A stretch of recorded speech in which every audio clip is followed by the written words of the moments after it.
بسم الله الرحمن الرحيم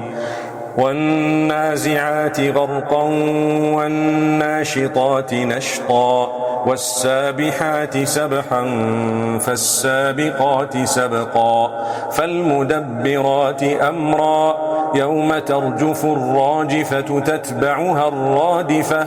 قلوب يومئذ واجفة أبصارها خاشعة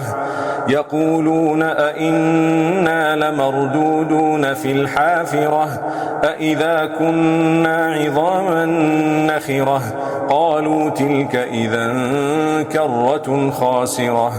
فإنما هي زجرة واحدة فإذا هم بالساهرة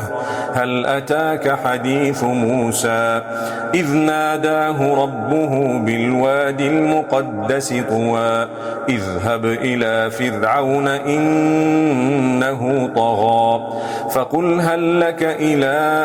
أن تزكى وأهديك إلى ربك فتخشى فأراه الآية الكبرى فكذب وعصى ثم أدبر يسعى فحشر فنادى فقال أنا ربكم الأعلى فأخذه الله نكال الآخرة والأولى إن في ذلك لعبرة لمن يخشى أأنتم أشد خلقا أم السماء بناها رفع سمكها فسواها وأغطش ليلها وأخرج ضحاها والأرض بعد ذلك دحاها أخرج منها ماءها ومرعاها والجبال أرساها متاعا لكم ولأنعامكم فإذا جاءت الطامة